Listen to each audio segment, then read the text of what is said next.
Bonjour Aurélie, Bonjour. je suis super honorée d'être là pour ton interview et Mm. pour le lancement de ta chaîne qui s'appelle Les comment? arts des naissances souveraines. Yes. Mm.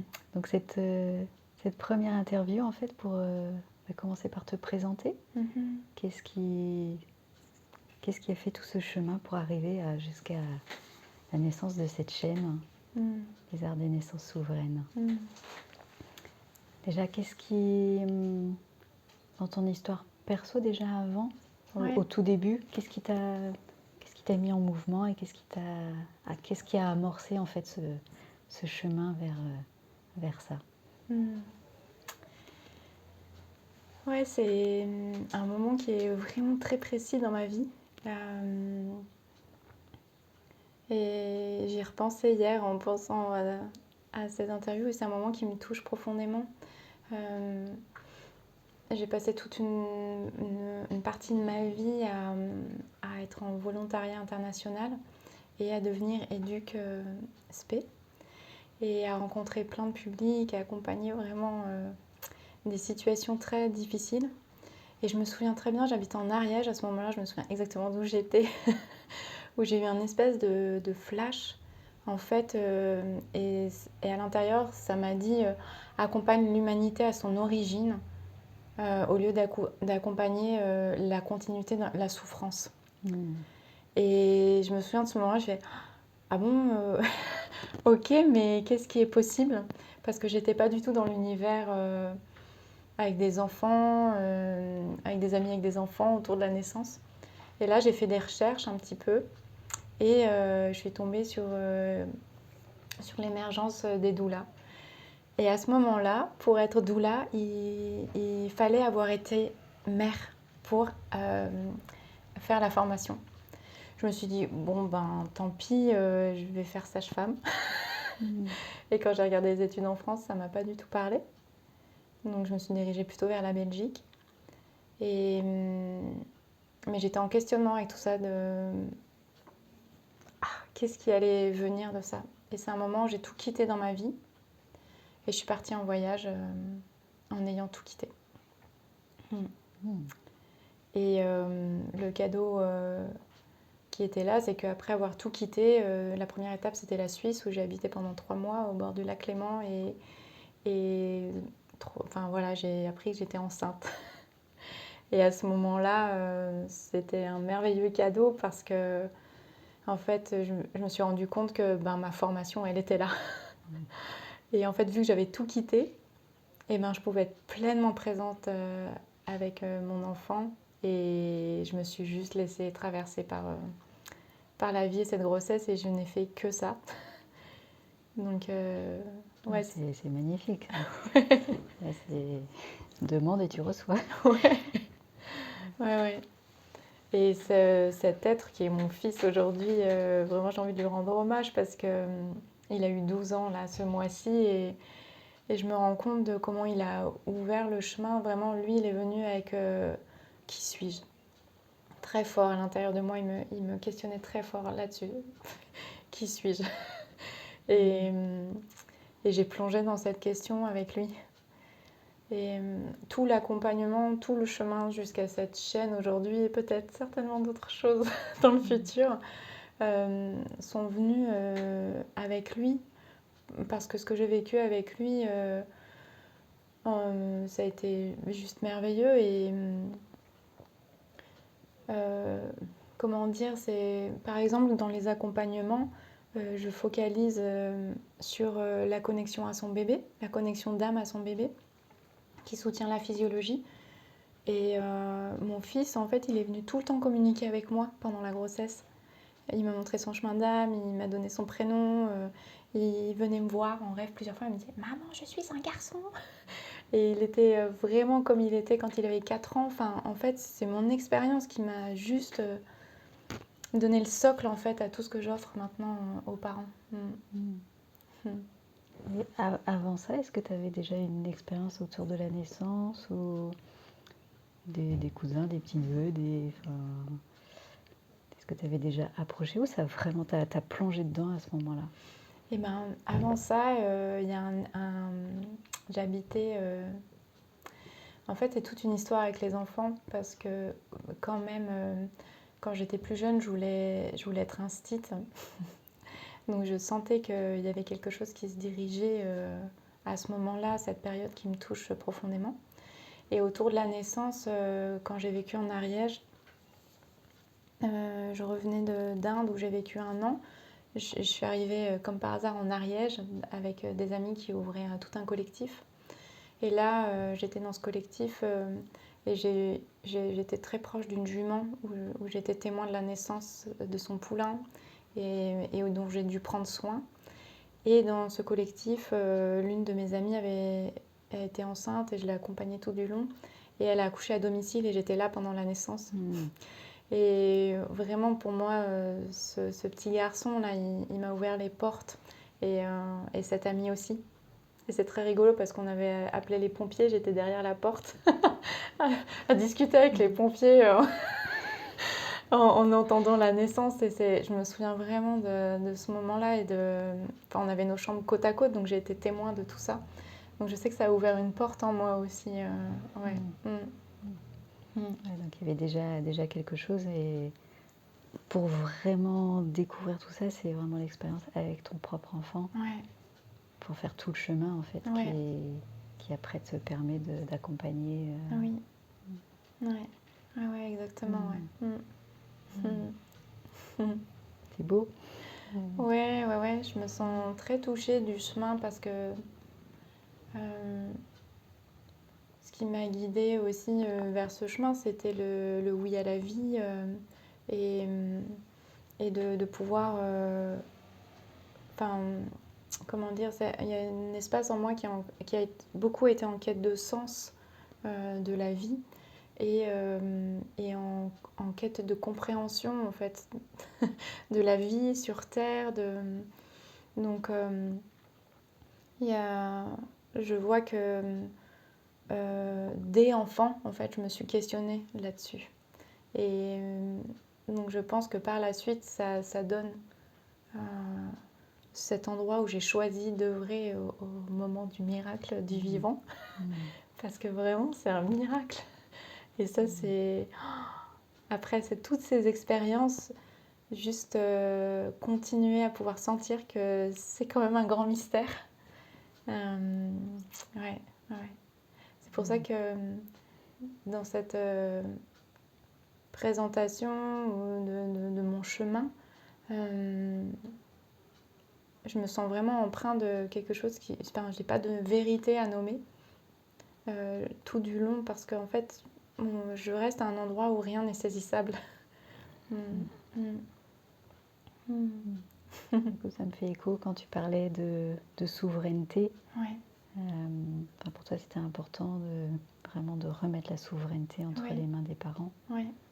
Et pour aussi laisser ce mystère et eux pleinement dans leur souveraineté, ils savent en fait. Ouais. Ouais. Je suis passée par plusieurs étapes avec ça. Ce qui me vient là, c'est que d'abord, j'ai œuvré pour le respect. Qu'on avait le droit de savoir en tant que parent ce qui allait œuvrer, d'avoir des accompagnements. Puis après, en plongeant dans qu'est-ce qui faisait vraiment sens pour moi, c'était l'amour. Et vraiment, cette phrase clé que j'avais, que mon grand rêve, c'est que le couple, que nos matrices, qu'on soit un Graal d'amour qui accueille la conscience, un nouvel être sur Terre. Et puis ça a cheminé vers la souveraineté. Et je pense que ouais, je sens vraiment que la souveraineté arrive avec l'expression de l'amour authentique et spontané de nous-mêmes, mais aussi depuis un espace où on reprend nos responsabilités, notre autonomie. Et cette souveraineté, elle est en train de se chercher au sein de l'humanité. Et donc, elle est en train de se chercher au moment où l'humanité s'incarne. Et voilà, donc c'est en ça que j'ai envie de soutenir tous les parents, mais aussi toutes les personnes et adultes qui sentent un appel fort parce qu'on est tous nés de la grande mandorle des femmes, et on est aussi tous amenés à se questionner à être parents ou pas, ou à être parents. Donc on est tous concernés. Ouais. Alors, quand tu dis qu'on est tous nés de la grande mandorle des femmes, est-ce que tu as envie de développer? Oui. Ça reviendrait à nommer pourquoi j'ai choisi ce logo. Le logo, enfin choisi, celui que j'ai dessiné, je ne savais pas qu'il existait. C'était lors d'un pèlerinage de Marie-Madeleine, sur les pas de Marie-Madeleine. Et ce Vesika Pishish, qui est la conscience, qui, si elle reste unité, n'a pas conscience d'elle-même, mais qui choisit de se diviser en fait pour pouvoir avoir conscience d'elle, mais qui garde au centre la mandorle, qui est le rappel de l'unité de qui nous sommes en vérité dans cette présence, et qui est la forme dont est fait le portail par lequel chaque être passe pour pouvoir arriver dans cette vie, mais qui est aussi la forme de nos yeux. Enfin voilà, en fait, en correspondance cellulaire et symbolique, on peut trouver beaucoup de choses en embryologie, etc. Donc pour moi, c'est cette mandorle, c'est ce portail par lequel chacun et chacune on passe pour faire le choix de cette incarnation sur Terre. Magnifique. Ouais. Et dans ton parcours, parce que tu as une particularité aussi, c'est que tu as vraiment t'as suivi deux lignées d'enseignement, à la fois en France et aussi au Mexique. Et du coup, est-ce que tu peux nous dire qu'est-ce qui t'a apporté l'un et l'autre, et quelles étaient les différences et comment ça t'a enrichi, et comment ça aujourd'hui ça vient dans ce que tu transmets? Ouais, merci de poser cette question parce qu'elle a vraiment du sens sur mon parcours aussi. C'est après que j'ai enfanté mon fils et que j'ai fait cette expérience dans cette transmission en moi. La formation doula était ouverte maintenant, et j'ai fait le choix de faire cette formation pour rencontrer des personnes, etc. Et je suis sortie de cette formation vraiment en sentant que c'était pas suffisant pour moi. J'avais pas trouvé en fait l'endroit précis où on me demandait d'être au moment de la naissance. Et en ayant fini la formation, j'ai posé et puis j'ai demandé à être guidée. Et quelques jours après, il y a une amie qui me parle d'une doula mexicaine qui était venue en France donner une transmission. Et je me suis mis en contact avec elle et ça a ouvert toute la porte en fait de tout ce que je sentais, parce que je suis partie de cette réalité où je sentais que en fait il fallait aussi que j'ai fait un travail sur moi profond, parce que quand j'arrive à une naissance, vu que c'est un état vibratoire, la manière dont j'arrive dans cette naissance a une influence complète en fait sur ce qui va se jouer. Et je sentais qu'il y avait des espaces de moi qui n'étaient pas guéris, que ce soit de ma lignée, des espaces de peur, etc. Et que j'avais envie d'être vraiment depuis l'espace centré et juste. Donc je me suis engagée vers un chemin sur moi. Voilà. Et c'est tout ça que je n'avais pas trouvé en France. Et donc la porte du Mexique, c'était ça. Cette amie Mathilde, voilà, elle m'a ouvert les portes du Mexique avec toutes des transmissions. Donc je suis allée là-bas et sur les mémoires de lignée, les mémoires d'incarnation et les mémoires fétales, périnatales. Mais aussi là-bas, j'ai eu ma transmission sur le placenta. Et c'était il y a de ça plus de 9 ans. Et en France, on n'en parlait pas du tout. Mais pas du tout. Maintenant, on en parle.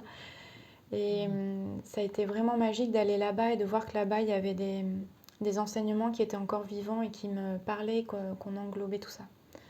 Ce côté traditionnel. Parce que là-bas, il y a les sages-femmes et les pateras, les sages-femmes traditionnelles où la transmission se fait plus à l'oral. Ouais, à l'oral et dans l'expérience. Chose qui en France n'existe pas. Et qui m'a en France, le positionnement, moi j'ai beaucoup cherché mon positionnement vis-à-vis des naissances parce qu'il y avait mon positionnement de cœur qui était une évidence et il y avait ce qui était possible ici. Mm. Et au jour d'aujourd'hui, ça y est, je peux assumer là où je sens que je suis. Mm. Et donc le Mexique m'a permis d'ouvrir à tout ça et ça a été un vrai cadeau et je me sens très fortement liée dans cette transmission Riboso qu'en ce moment il m'est beaucoup demandé. C'est l'une des choses que je transmets le plus. Ouais, je me sens vraiment en lien. Puis le Mexique, c'est vraiment ma maison aussi. Mm. Donc ça a été une très grande rencontre et un voyage très initiatique pour moi. Ouais, qui a vraiment fait partie de mon chemin. Et souvent, en naissance, je vais parler espagnol, par exemple. Enfin, les chants, ils sont tous en espagnol. Enfin, il y a vraiment de mon histoire personnelle qui est là. Ouais. Ouais. Donc ce chemin vers le Mexique m'a permis d'ouvrir à tout ce que je ne trouvais pas en France, en tout cas à ce moment-là, et qui s'est beaucoup plus déployé par la suite. Ouais. Ouais. Et ce qui m'a permis de l'assumer. En même temps, je me sentais bien seule. J'avoue, quand je parlais du placenta, de faire des hôtels, de faire sécher le cordon pour faire des attrape-rêves, le manger, les gens ils me regardaient. Et puis maintenant, bon, il y a plein de gens qui continuent à faire What? Et puis en fait, ça s'ouvre et c'est. Ouais, sur mon chemin, vraiment, en 13 ans, 13-14 ans, je peux vraiment être témoin de l'ouverture qui s'est passée. Et ça, c'est une grande réjouissance, vraiment. En 10 ans, ça a vraiment bougé en France et c'est bon. Et, et en même temps, qu'est-ce que... j'entends que tu étais quand même vraiment pionnière dans tout ça, dans ce mouvement, et que comment c'est bon d'être... que ça s'ouvre et de ne plus être toute seule. Mais qu'est-ce qui aujourd'hui définirait la particularité que tu aurais encore par rapport à d'autres? Vraiment, qu'est-ce qui serait spécifique à ta couleur, ta patte? C'est une bonne question.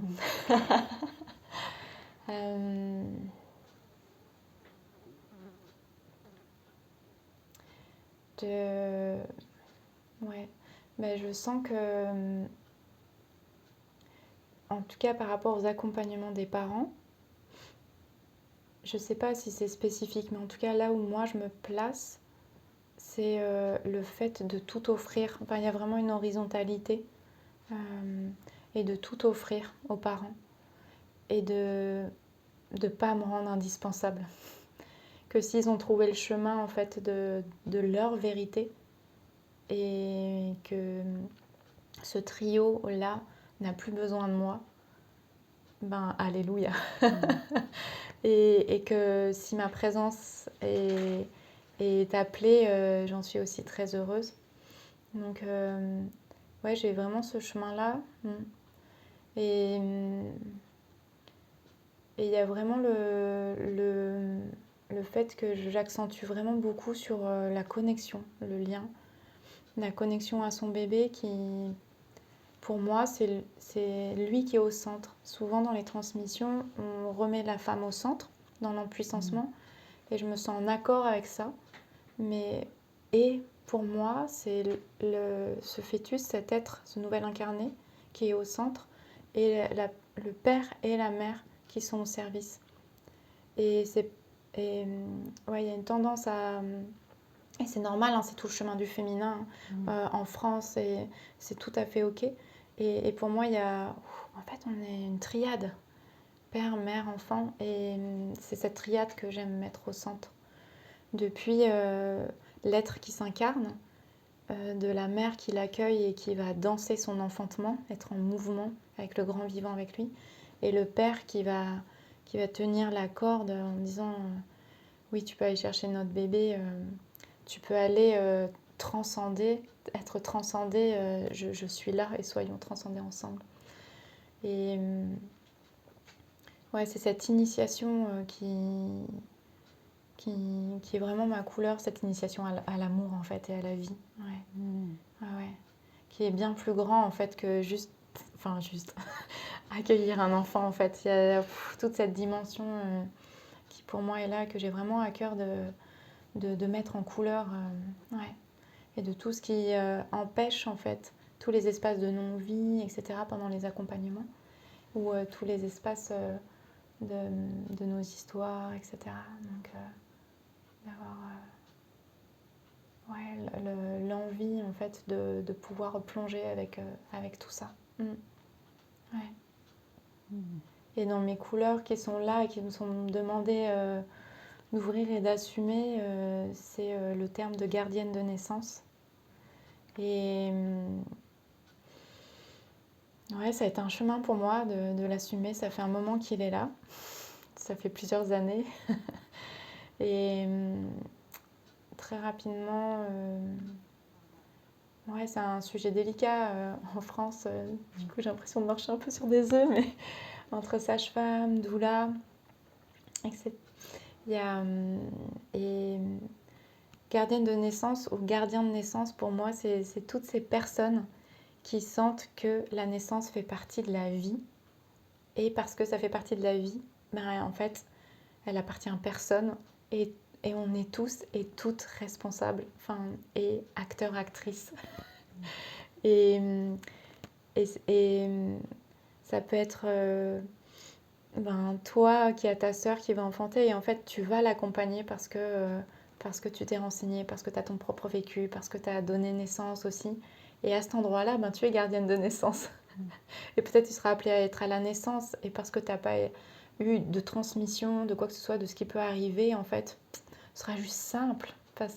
Et pour moi, ce terme de gardienne de naissance, c'est vraiment de resituer la naissance dans la continuité de la vie. Et c'est comme si ici en Europe, on l'avait extrait. C'est quelque chose d'extraordinaire, de médical, dont il faut faire très attention. Et où il faut une place particulière, être accompagné de manière très particulière. Et en fait, moi, j'ai juste envie de le réintégrer dans le grand vivant. Et nommer que c'est quelque chose de très simple, en fait. Ouais, chez nous, enfin, la naissance est beaucoup vue comme, presque comme une maladie. Ouais. Et ouais, de le remettre, de bien le replacer dans l'ordre logique de la naissance et de la vie. Oui. Et ça en vient à une de mes autres petites spécificités, parce que je reviens sur ta question, c'est que j'ai vraiment à cœur d'ouvrir le chemin de la préconception en France, parce qu'on en parle très peu. Et comme tu dis, c'est vu comme une maladie. Et quand tu cherches préconception sur Internet, tu tombes que sur des tests de peut-être que ceci ou surtout... mais en fait, on ne parle pas de l'essentiel. Et que de préparer l'arrivée de son enfant et commencer cette histoire de parentalité avant même qu'il soit là, et ben c'est préparer le terreau en fait, comme quand on sème une graine, qu'on plante un arbre, en fait on prépare la terre. Et ouais, ouais voilà, donc il y a vraiment, ça fait partie de mes spécificités aussi.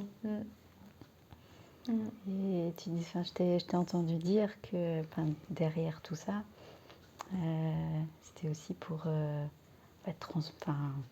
transformer l'humanité. Qu'il y a vraiment un grand, grand élan derrière. Oui. Oui, ce qui me soutient derrière dans ce grand message, c'est vraiment pour ce que je sens, c'est que si on prend soin de ce moment où l'humanité s'incarne et arrive, si on y met de l'amour, de la souveraineté, de la joie, eh bien, c'est toute la génération future en fait dont on enfante. Et ben, des naissances joyeuses et libres donneront naissance à une humanité joyeuse et libre. Et c'est vraiment en ça que c'est de ce point-là que vient tout ce que je propose, que ce soit Origine, les accompagnements aux parents et maintenant les arts des naissances souveraines qui font leurs petits pas, qui viennent de naître et qui voient encore quelle forme ça va prendre. C'est vraiment pour soutenir ce grand mouvement d'une humanité ouais, souveraine et en joie. c'est un long chemin. Je ne sais pas si j'en serai témoin de, de mon propre vivant.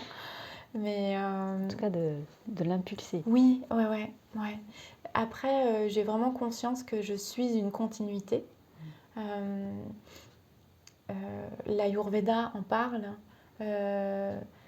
Mikhail Ivanov, il en parle. Et en fait, ils sont déjà nombreux, ceux qui ont pointé du doigt. En fait, c'est à la naissance que tout se passe. Vraiment, focalisons-nous à cet endroit-là, en fait. Et ouais, parce que quand on regarde le contexte actuel de la violence dans laquelle on est, Dans laquelle on est ou on est. ouais, exactement. Et ben voilà, tu l'as dit.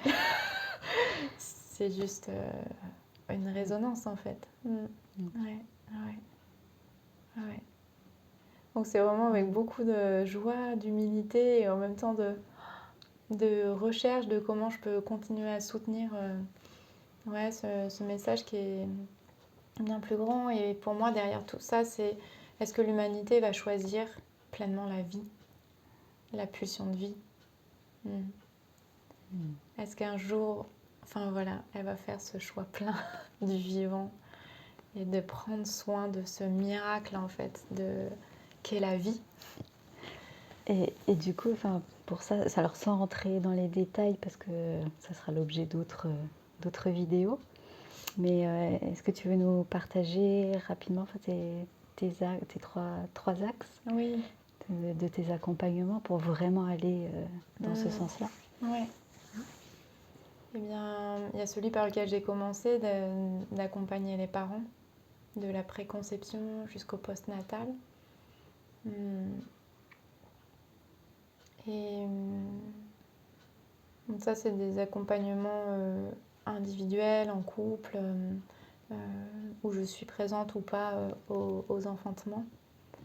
Et où je propose plusieurs textures, valeurs, créations au fur et à mesure. Là, je sens que je suis à un moment où je l'ai bien vécu, bien malaxé, en ayant accompagné plusieurs centaines de familles. Et je me sens bien mûre à cet endroit-là et c'est vraiment joyeux. Puis il y a Origine qui est arrivée, qui découle de ces accompagnements de parents. Parce que ce que j'ai observé dans les parents que j'accompagnais, c'était que la manière dont ils donnaient naissance à leur enfant parlait de la manière dont ils étaient nés. Et donc, au fur et à mesure, j'ai créé un questionnaire de naissance. Et chaque couple, parent qui commence l'accompagnement avec moi, je leur propose ce questionnaire s'ils ont envie.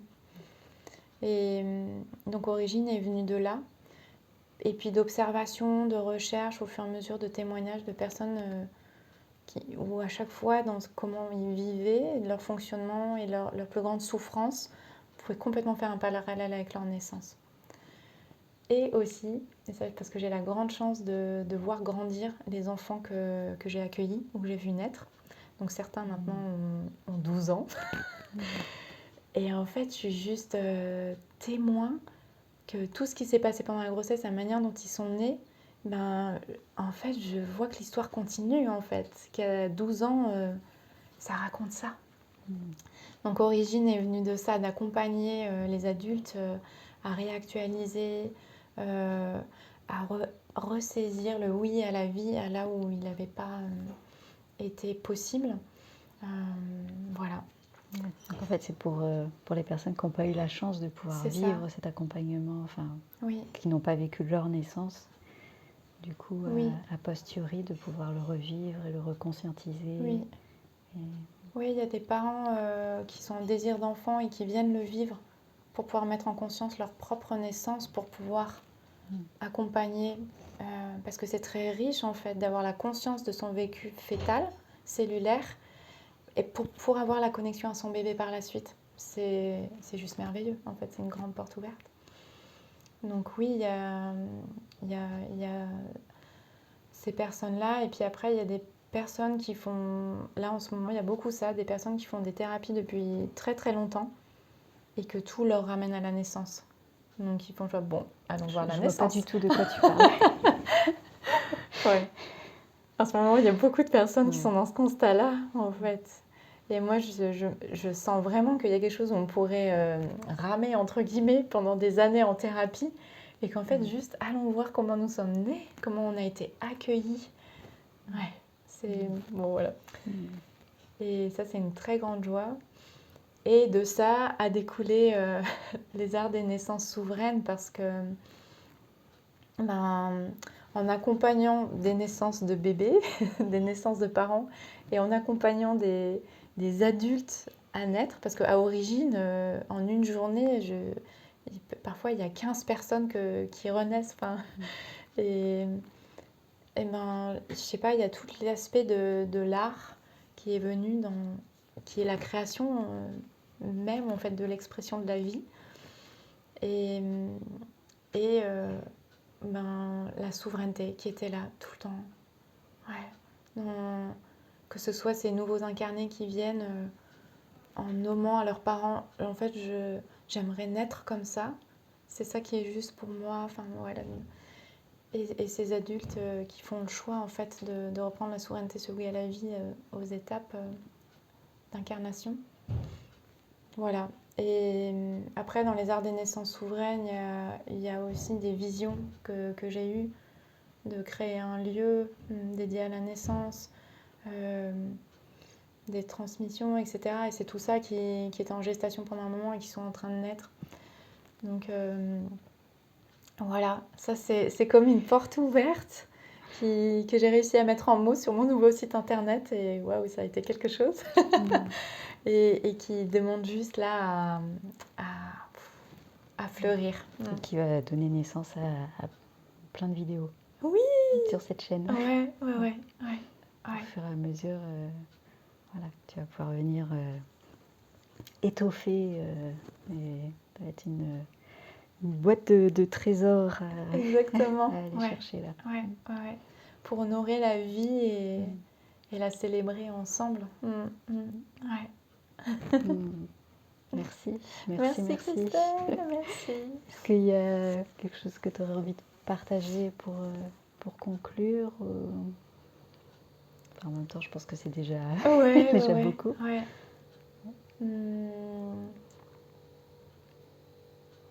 Ouais, j'aimerais juste pouvoir partager là ce que je ressens en fait, de pouvoir exprimer tout ça. Combien je sens toutes mes cellules qui pétillent et qui sont vivantes. Et c'est comme une grande invitation à tous et toutes en fait d'être dans l'expression de ce qui nous anime profondément et d'oser l'offrir au monde. Ouais. Merci. Merci, c'est comme naître aussi à toi et à tout. Ouais.